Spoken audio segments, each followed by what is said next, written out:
iyadoo caasimadda Soomaaliland ee Hargeysa ay soo gaadhayaan ergada shirweynaha garabka dhalinyarada heer qaran ee xisbiga talada haya ee Kulmiye ayaa waxa garoonka diyaaradaha cigaal ka soo degay gudoomiyihii hore ee wakaalada qurbajooga Soomaaliland ee qaaradda Yurub Dr. Salebaan Maxamed Faarax oo ah ergey ka socda dalalka Scandinavian-ka isla markaana ka qayb galaya shirweynaha garabka dhalinyarada heer qaran ee xisbiga Kulmiye oo 18 bishan December ka qabsoomi doona magaalada caasimadda ee Hargeysa Dr. Salebaan Maxamed Faarax waxa garoonka diyaaradaha si diiran ugu soo dhaweeyay gudoomiyaha guud ee garabka dhalinyarada heer qaran ee xisbiga Kulmiye Cabdinajax Siyaad aw Cabdi iyo xogayaha guud ee garabka dhalinyarada xisbul xaakimka Axmed Abiib Hayr mas'uuliyiinta garabka dhalinyarada ee xisbiga Kulmiye oo warbaahinta la hadlay soo dhaweynta kadib waxa ay sheegeen in gudoomiyuhu uu qayb ka yahay ergada ka socota qaaradda Yurub ee ka qayb galaya shirweynaha garabka dhalinyarada heer qaran ee xisbiga Kulmiye oo maalmaha dhow ka qabsoomi doona caasimadda dalka saaka oo subax khamiisa waxaanu madaarka caalamiga ah ee cigaal international airport ku soo dhaweynaynaa ama ku soo dhaweynay Dr. Salebaan Maxamed Faarax Dr. Salebaan oo isagu inaan idin sheegayna maaha waa nin daljoog iyo dibadjoog labadaba ah waa gudoomiyihii hore xafiiska qurbajooga Soomaaliland imakana u yimid inuu nagala soo qayb galo isagoo matalaya wadamada Scandinavian oo dhanba inuu nagala soo qayb galo shirweynaha dhalinyarada xisbiga Kulmiye anigoo ah gudoomiye garabka dhalinyarada heer qaran xisbiga Kulmiye iyo xogayihii guud ee garabka dhalinyaraduba waxaan maanta dalka ku soo dhaweynaynaa oo niyad furan qalbi furan gacmo furan ku soo dhaweynaynaa Dr. Salebaan Maxamed Faarax kullay wuxuu nagala soo qayb gali doonaa shirweynahaas nagala qayb galaya isagoo matalaya qurbaha oo rag muddo kale oo ka yimid buu isagoo hormood u yahay shirweynaha 18 bisha ka furmi doona Soomaaliland hadii la yiraahdo Hargeysa Mansoor hotel ka furmi doona ayuu goob jooga uga yahay qurbo jooga fariinta qurbaha dhan ninkaan fariideyno koowaad way hadii ilaahay naftiinoo daayo sida uu gudoomiyuhu sheegay soo dhaweynina Dr. Salebaan Maxamed Faarax oo ah ergeyda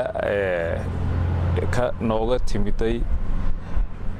qurbaha say noogala qayb galaan shirweynaha gaar ahaan dalka Finland ama Scandinavian-ka say noogala qayb galaan shirweynaha dhalinyarada Soomaaliland ee xisbiga Kulmiye oo 18 bishan December ka furmi doona halkan xarunta Hargeysa Dr. Salebaan sida gudoomiyuhu sheegay inaguma cusbo waa xubin firfircoon oo qurbaha iyo wadanka dhexdiisaba waxqabadkooga abaabulkiisa in badan laga yaqaano Dr. Salebaan saaka ayaan ku soo dhaweynay cigaal international airport oo ka soo degay hadda Hargeysa uu nagala sugan yahay waana xubnaha hormood ka yahay qurbajoog badan oo shirka nagala soo qayb galay dhanka kale Dr. Salebaan Maxamed Faarax oo isna warbaahinta qaranka la hadlay waxa uu si ballaaran ugu mahadnaqay mas'uuliyiinta soo dhaweeyay isla markaana waxa uu hoosta ka xariiqay in xisbiga Kulmiye yahay xisbiga ugu taageerada badan guud ahaan qurbajooga Soomaaliland ee ku dhaqan qaaradaha adduunka gaar ahaan qaaradda Yurub oo isagu ka socdo hogaanka garabka heer qaran ee xisbiga Kulmiye gudoomiyihiisa gudoomiye Najax oo ah la taliyaha madaxweynaha xagga dhalinyarada iyo sida la sheegay xogayaha guud ee garabka dhalinyarada xisbiga Kulmiye saxaabaduna waa mahadsantahay runtii waxaan uga mahad celinayaa sida wanaagsan ee qiimaha leh ay noogu soo dhaweeyeen maanta magaalada Hargeysa garoonka cigaal international airport sida sheegeen gudoomiyaha iyo xogayuhuba anigu alaaba wadanka waan imaadaa laakiin si gaar ah maanta noo taamanaysa maadaama ay si gaar ah runtii shirki heer qaran ee dhalinyarada xisbiga Kulmiye oo 18 bisha magaalada Hargeysa oo ka bilaabmi doono insha Allah taala anigu waxaan ku socdaa sida la sheegay wadamada Nordiga ama dhinacna laga yiraahdo Scandinavian-ka ayaan matalaya gaar ahaan wadanka Finland waxaan jecelahay shirkaas inuu yahay shir muhiim ah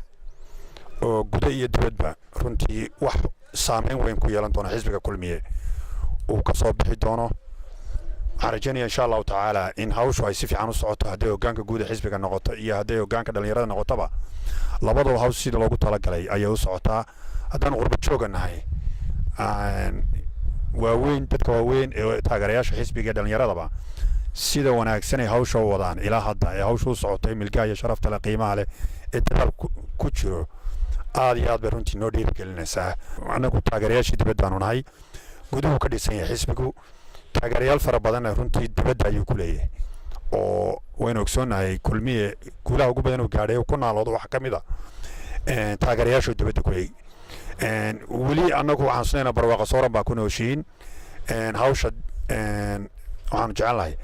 inaanu laba kaclayn fara badan oo xoog leh aanu soo qaadno gulub fara badan aanu soo qaadno waxaanu jecelnahay insha allahu tacaala sidii kulmiye lagu yaqaanay in hawsha ku socoto dhalinyaradu sidii hawsha wadaana mar walbana wayna farxad gelisaa haddaanu dadkayga dibadaha jooganahay oo shaashadaha iyo ayaanu ka dheehnaa waxqabadkooda mar labaad waxaan aad ugu mahadnaqaya guddoomiye najax iyo xogayaha guud aad iyo aad bay ugu mahadsan sida hawsha nuuraddiin cabdilaahi culijoog telefishinka qaranka Somaliland Hargeysa.